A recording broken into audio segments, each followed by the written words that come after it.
আমরা এই মুহূর্তে রয়েছি বাংলার মহাভারতের রচয়িতা কাশিরাম দাসের জন্মভিটাতে। তো এটা বেশ এখন মন্দির রূপে করা হয়েছে সংস্করণ। আর পিছনে পুরো বাইরে রয়েছে সমস্ত যাত্রাপাত্রা কিছু হয় বোধ হয়। এই যে সিঙ্গি কাশিরাম দাস নাট্য সংস্থা, এই গ্রামের নাম সিঙ্গি।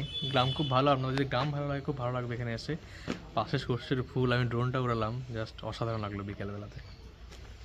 এই জায়গাটা একটু জঙ্গল হয়ে গেছে মনে হচ্ছে।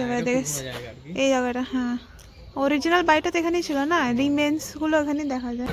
এখন আমরা ঠান্ডার মধ্যে যাচ্ছি শ্রীপাটিতে। আপনারা দেখতে পাচ্ছেন এমন কুয়াশা পড়েছে, ঠান্ডাতে পুরো পুরো হাড্ডি হাড্ডি সব পুরো জমে যাচ্ছে একবারে। শ্রীপাটিতে ত্রিমন্দির রয়েছে ভগবান মহাদেবের। তো আমরা সেই ভগবান মহাদেবের ত্রিমন্দির দেখতে যাচ্ছি। আমরা এর আগেও অনেকবার গেছি, তো এবার আমার বাবা ডেকেছে, বলছি যাই দর্শন করে আসি।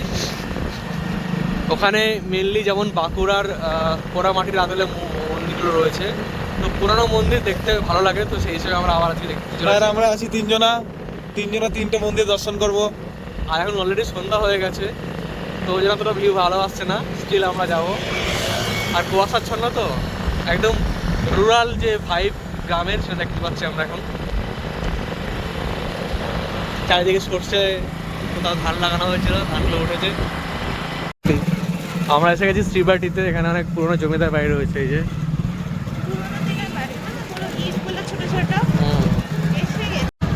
এই যে শ্রীবাটির মন্দির,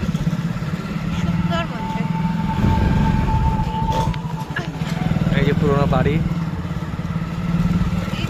সব এখন ধ্বংসের পথে চলে যাচ্ছে, রিপেয়ার না করার ফলে। এই যে প্রাচীনকালের ধ্বংসাবশেষ, ইতিহাস ফিসফাস কথা কয়। এই যে সেই সুন্দর মন্দির।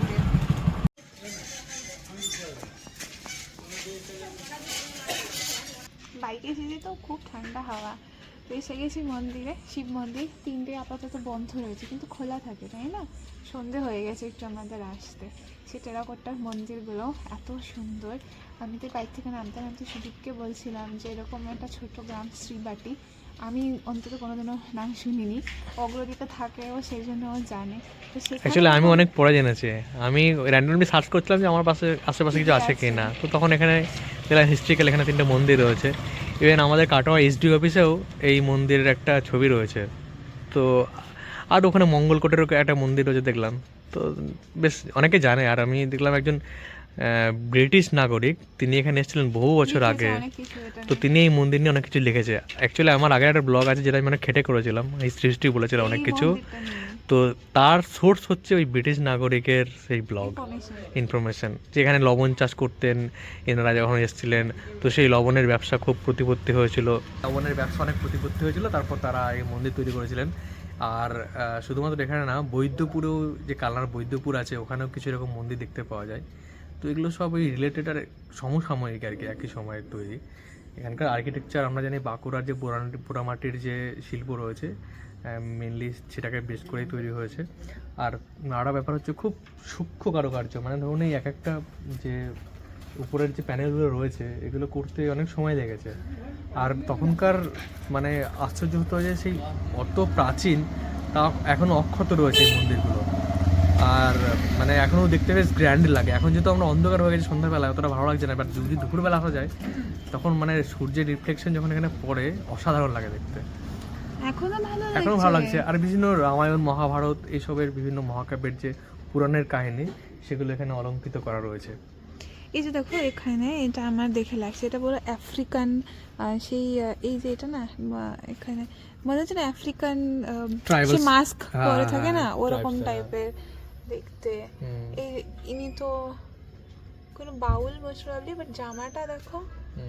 তারপরে এখানে আছে তারপরে ঢোলক বাজাচ্ছে কি, এখানে একটা সৈন্য টাইপের আছে, দেখো এটা সৈন্য, মানে ইজিপশিয়ান আর্মির মতো লাগছে দেখতে। এই যে এইগুলো অনেক কিছু একসাথে। ওই দিকটাই পাবা তুমি। এখানেও আছে দুটো হাতি, ওখানে যদি কোনো পুরাণের কাহিনী আছে ওই দিকটাই। সব রকম মানে সোশ্যাল লাইফের এভরিথিং তুলে ধরা আছে।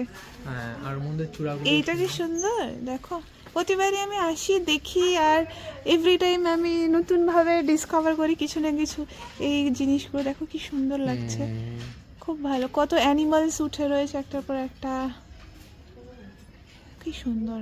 সবকিছু এইগুলো ভালো লাগে। মেনলি পৌরাণিক কাহিনী রয়েছে। এই যে এই দেখো একটা, ঠিক আছে, এটা এটা দেখো চাইনিজদের মতো লাগছে, মানে হিউয়েন সাং ওরকম টাইপের, মানে দাড়িটার স্ট্রাকচারটা ওরকম লাগছে, না এটা চাইনিজদের টাইপের মতো লাগছে, তাই না? কিন্তু মাথায় তো, মাথায় আবার ইন্ডিয়ার মতো লাগছে, হ্যাঁ বাট মুখটা যাই ওরকম হয় টানা টানা, হ্যাঁ ভালো, খুব সুন্দর। এটাও, হ্যাঁ এটাও হিন্দু। হিন্দু মাইথোলজি থেকে নেওয়া আর কি। উপরে আই গেস সৈন্য এতগুলো, দেখো ইনাদের চাইনিজদের মতো লাগে, দেখো পুরো হ্যাঁ পুরো চাইনিজদের মতো বেশভূষা বা কিছু, মানে তখন মানে গ্লোবালাইজেশন সেই সময় এরকম লেভেলে পৌঁছেছিল যে ইন্সপিরেশনগুলো ওখান থেকে চাইনিজ মানুষের বা আর্কিটেকচার বা মিথোলজি ওগুলো এখানে অ্যাডপ্ট করা হয়েছিল সেই সময় যখন তৈরি হয়েছিল। তুমি দেখো কত ডিফারেন্ট ড্রেস। এই যে এই প্যানেলটা যেটা তুমি বলছো যে চাইনিজদের মতন, এই যে এই এই এই প্যানেলটা, চারটে আলাদা আলাদা ড্রেস কিন্তু, হ্যাঁ বেশ ভালো।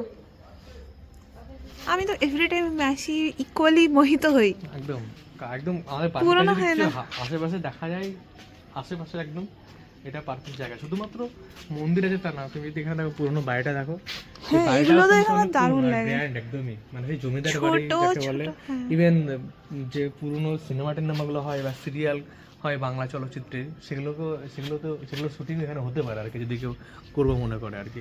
ওইদিকেও বাড়ি রয়েছে অনেক পুরনো, যদিও এখানে রিনোভেশন ছোট ছোট ইট। হলে এখনই সম্ভব, মানে ডাইরেক্ট কিছু করা যাবে না। না কিন্তু একটা জিনিস ভালো, এই মন্দিরটাকে কিন্তু তুমি বলছো যে এখন ওরকম ভালো আছে, বিকজ এটা কিন্তু মানে ভালো করে রাখা ভালো হয়েছে। করে রাখা হয়েছে, আর স্টিল কিছু ক্ষয়ে গেছে কিছু কিছু জায়গা, But তো সেগুলোকে যদি রিনোভেট করা হয় তো আরো বেটার থাকবে। কারণ আমরা তো ফুলে আমরা দেখে যাচ্ছি বললে হবে না, আমাদের ফিউচার নেক্সট জেনারেশন দেখতে জেনারেশন পায়। দেখবে। কারণ এখন অনেক কিছু আছে যেগুলো উঠে গেছে। যেমন আমি বলছি, আমরা যখন ছোট ছিলাম আমাদের বাড়ির আশেপাশে প্রচুর মাঠ ছিল, আর আমরা খেলতাম, ক্রিকেট খেলতাম, মানে পিরিয়ডিক্যালি ক্রিকেট খেলা হতো। এখন আমরা দেখছি আমরা মানে আমাদের বাড়ির আশেপাশে কোনো মাঠই নাই, একটা হাই স্কুল মাঠ আছে ওখানে খেলাধুলা হয়, বাট আদারওয়াইজ যে লোকাল একদম বাড়ির 50 মিটার বা এই ওই জায়গার লেন্থের মধ্যে যে মাঠগুলো সেগুলো এখন নাই, কারণ ছেলেরা এখন সেই খেলার অবস্থায় নাই। আমাদের নিজস্ব একটা চাহিদা ছিল যে আমরা খেলবো, এখন সবাই মোবাইল পেয়ে গেছে, মোবাইলে গেম খেলছে, এ থেকে ওবেসিটিটা অনেক বেড়ে যাচ্ছে, মানুষের শরীরের আকার আয়তন বেড়ে যাচ্ছে, বৃদ্ধি পাচ্ছে আকারে, চোখ খারাপ হয়ে যাচ্ছে, ইভেন মেন্টালিও। আপনি যদি অনেকক্ষণ যদি গেম খেলেন বা ফেসবুক বা ইউটিউব বা ইনস্টাগ্রাম করেন, একটা টাইমের পর আপনারও অস্বস্তি লাগবে। তো এরকম মানে ব্রেনগুলো মানে আমাদের অকাজ হয়ে যাচ্ছে, মানে মানে অবশ হয়ে যাচ্ছে আর কি এখন। হ্যাঁ সেটাই। এইখানে আমি দেখেছিলাম অনেক, এখানে মহাভারতের জিনিসগুলো পরিষ্কার বোঝা যায় আর কি, দেখা যায় এখানে যেগুলো হ্যাঁ খুব সুন্দর লাগে। প্যানেলগুলো এখানে রয়েছে।